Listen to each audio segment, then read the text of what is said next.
Besides continuing to plant berries and training my fighting team, I did try to go through the Pokedex and try to obtain some more Pokemon, either by evolving existing Pokemon or by catching them. For normal types, all I really did was give a Moonstone to my Tinklepopo to turn into Clefable. I didn't really do anything with Cutesy or Bowen because I felt evolving them to Lopunny and Blissey would be too time consuming. With water types, I decided to reunite myself with the Psyduck that I trained earlier in my journey and level it up to 33 so it could become Golduck. After that, I decided to rename it Azurduck.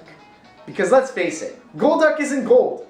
Psyduck is gold, but not Golduck. And yes, I kind of can understand the psychic properties, but they're mono water types. They're not water psychic like the Slowbro family. So yeah, I had to name it Azurduck because Golduck is blue. I also was able to catch myself a Quagsire, and although I could have trained my Boyzil Otto or my Shellos and caused them to evolve into Gastrodon and Floatzel, I thought those would be too time consuming, so I decided to train my Tentacool instead. I only had 3 levels to go. Sound easy, right? Nope.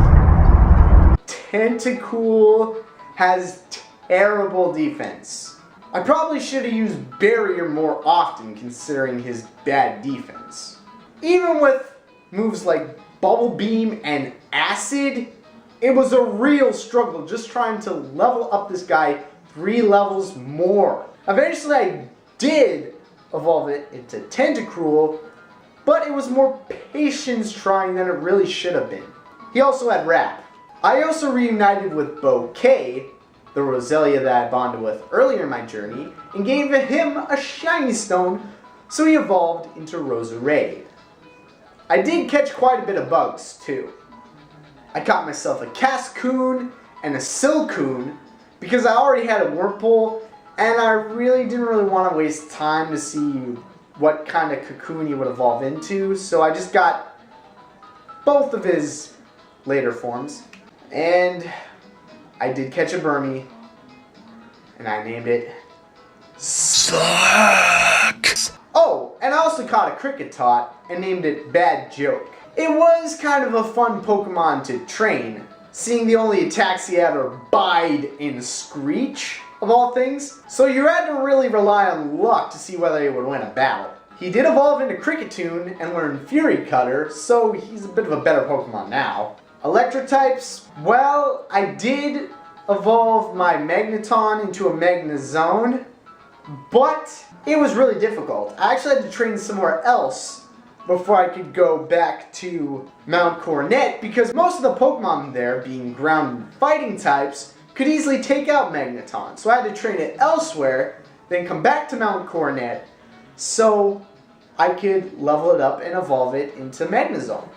I also caught a Pachirisu, but yeah, that's not really important. It's just a Pikachu knockoff. I actually had to go to Wayward Cave in order to get the Earthquake TM. Of course, I went through the main part, which is kind of like some sort of maze. That's cool. You get to face trainers again, and you help this trainer out named Miri. But unlike the other trainers, she doesn't really give you a gift when you get her to the exit. When I went through there, though, I didn't want to give myself a really cheap team. I decided to find some Pokemon that I knew would kick ass that were at a decent level. So I got Cheeregg, Togekiss, I also got the Quagsire, and Rockhead, the Graveler.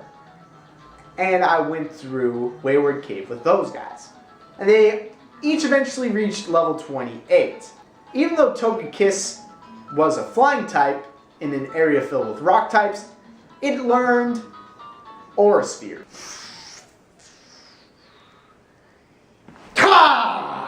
Taking them out instantly. And even Quagsire was able to one-shot a few Pokemon with Mud Bomb or Mudshot. The only Pokemon that were difficult to face were Bronzors. Sometimes they would have Levitate, so your ground-type moves wouldn't even affect them. And because they were also part Psychic, your fighting types moves would be normally effective. Oh, and I taught Flash to Quagsire. Eventually I did find the hidden part of Wayward Cave, which is filled with bike obstacles. First time going there, I kept on running into wild Pokemon, so I really couldn't go through the obstacles. But I did find myself a Gibble, which I caught with an Ultra Ball, and I named it Jet Shark. I went to buy some more Max Repels and came back and was able to get through the bike obstacle puzzle, even though it was tricky, and finally find that Earthquake TM, which I could teach to Machamp. And for rock Pokemon, I did train my Cranidos shortly after I got it. Originally when I got it, its only attacks were Takedown and Pursuit. Each of them were pretty good moves, but then he started to learn Assurance, another Dark-type move, and then he learned Ancient Power. And even though Ancient Power is a special attack, and Cranidos is mainly a physical attacker, he was still able to take out flying types thanks to stab bonus and super effectiveness. And eventually, he did reach level 30 and become Rampardos, one of the hardest hitting Pokemon with 165 physical attack. That's more than Chandelure's special attack. I did end up catching an Abra with a Quick Ball and named it Magic Kid 2 because I already had a Kadabra which I named Magic Kid. I also was able to give a Dawnstone to my Lady Winter, who was a Snorunt, so she could evolve into Frostlass. But the Pokemon that was pretty much the funnest to train, surprisingly, Zubat. Zubat is actually pretty fun to train. I know, when I got it, I originally had Leech Life and another useless attack, but because HMs don't disappear once you use them, I gave him the HM Fly, and he was pretty much wrecking everything in his path for the first bit, which was actually pretty fun. While I was training my Zubat, she did get to learn some new moves such as Wing Attack, Astonish, and Bite. 2 of those moves cause flinching, which is something I don't like, but I let it fly.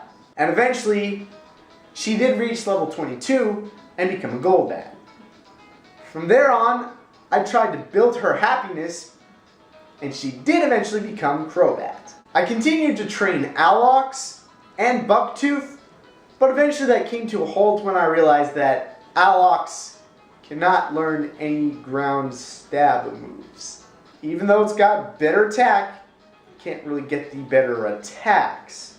Plus, I kind of felt that it was kind of helpless for Bucktooth, seeing that there are only electric and water types on Route 220, I believe.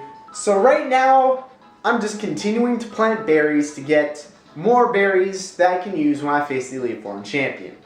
Lepa berries and Lum berries, and the super effective attack weakening berries. So far, I've got a Pacho berry for water attacks, a Shuka berry for ground attacks, Koba berry for flying attacks, Payapa berry for psychic attacks, and I just recently got a Kasib berry for ghost attacks. I still need one for fighting and fire attacks, so I'm just going to continue to plant berries as well as try and find some more items along my journey which will help me out. And once I get all the rock teams, I'll be able to complete the movesets of my Pokemon so that they can fight against the Elite Four. I just hope that you're not forced to use your HM slaves, because that is going to be a real killjoy.